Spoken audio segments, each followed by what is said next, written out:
বাবির রুমের পাশ দিয়ে যাচ্ছিলাম, হঠাৎ করে বাবি ডাক দিল। আমি তখন বাবির রুমে গিয়ে বললাম, জি বাবি বলেন। বাবি বললেন, আমার একটা ফেসবুক আইডি খুলতে হবে, তোর ভাই ফেসবুক বুঝে না, তুই কি ফেসবুক আইডি খুলতে পারিস? তখন আমি বললাম, জি বাবি পারি। বাবি আমার হাতে ফোন দিয়ে ফেসবুক আইডি খুলে দিতে বলল। আমি তার ফোন দিয়ে আইডি খুলছিলাম, হঠাৎ করে মাথার মধ্যে শয়তানি বুদ্ধি বড় করলো। তাই আমি বাবিকে বললাম, বাবি রেফারেন্স ছাড়া আইডি খোলা যাবে না। বাবি আমার মুখের দিকে তাকিয়ে বলল, রেফারেন্স আবার কি? আমি বললাম, রেফারেন্স হলো পরিচিত কারোর আইডির নাম দিতে হবে, যাতে আপনি কোনো অপকর্ম করলে আপনাকে সহজে খুঁজে পায়। তখন বাবি বলল, আমি অত সব বুঝি না, যেটা ভালো হয় ওইটাই কর। তখন আমি বললাম, ঠিক আছে, আমার রেফারেন্স দিয়ে দিলাম, পরে কোনো অঘটন ঘটাইয়েন না, তাহলে আমি বিপদে পড়ব। বাবির আইডির নাম দিলাম জয়ের বাবি। বাবিকে বোকা বানিয়ে আমার নাম দিয়ে আইডি খুলে দিলাম। মনে মনে পৈশাচিক হাসি দিলাম, নিজের নামটা প্রচার হোক।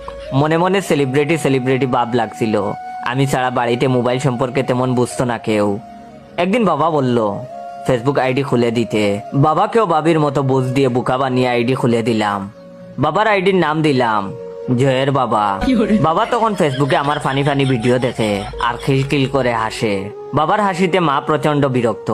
মা আমাকে বলল, তোর বাবাকে কি যেন খুলে দিছিস, ফেসবুক নাকি কি যেন কয়, সেগুলো আমাকেও একটা খুলে দে।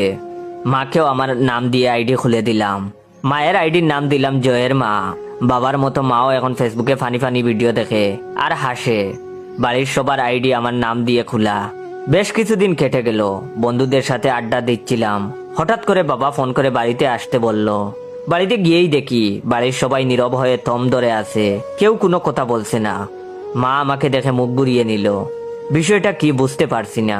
তখন বাবা আমাকে দেখে বলল, সি সি, তুই এমন কাজ করবি ভাবতেই পারি নাই, মান সম্মান সব শেষ করে দিলি, লোকের সামনে মুখ দেখাবো কি করে, সি সি। আমি তখন ঘটনা কি বুঝতে পারছি না। সবাই কি তাহলে জেনে গেছে যে তাদের বোকা বানিয়ে আমার নাম প্রচার করার জন্য আমার নাম দিয়ে তাদের আইডি খুলে দিছি? আমি তখন মিনমিন করে বললাম, বাবা ফেসবুক আইডিতে কি কোনো সমস্যা হয়েছে? তখন বাবা আমাকে ধমক দিয়ে বলল, আইডিতে সমস্যা হবে কেন? তখন আমি বললাম, তাইলে কি হয়েছে, সবাই আমার সাথে এমন করছো কেন?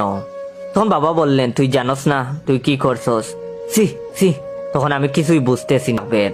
আর হ্যাঁ, ভিডিওটা ভালো লাগলে অবশ্যই শেয়ার করবেন। ধন্যবাদ। সাজনি কি তাহলে বাবাকে সব বলে দিছে? গতকাল সাজনির সাথে ব্রেকআপ হয়েছে, কিন্তু সাজনি তো বাবাকে চিনে না, বলবে কি করে? তাইলে কি সাদিয়া কিছু বলছে? কিন্তু সাদিয়া তো কিছু বলার কথা নয়, ওর তো বিয়ে ঠিক। তাহলে কি পলি কিছু বলল? কিন্তু পলি তো এমন মেয়ে না।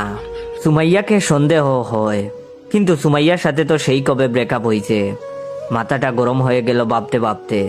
এমন সময় ঠাস করে ডান কান বরাবর বাবা চোর বসিয়ে দিয়ে বলল, তুই আমারে না জানিয়ে গোপনে কেন বিয়ে করলি? বাবার কথা শুনে আকাশ থেকে পড়লাম। আমি তখন বললাম, বিয়ে করছি মানে? কে বলছে এই কথা? তখন বাবা তার ফেসবুক লগ ইন করে বলল, এই দেখ, তোর বউ আমাকে ফ্রেন্ড রিকোয়েস্ট পাঠাইছে, আইডির নাম জয়ের বউ। বাবাকে তখন সান্ত্বনা দিয়ে বললাম, বাবা এটা তো ফেসবুক, এখানে যে কোনো নাম দিয়ে আইডি খোলা যায়। ওয়েট, আমি আবারও বলছি, আমার real page your joy follow দিয়ে রাখবেন। আর যারা যারা লাইক কমেন্ট শেয়ার করেন নাই, অবশ্যই লাইক কমেন্ট শেয়ার করবেন। ধন্যবাদ।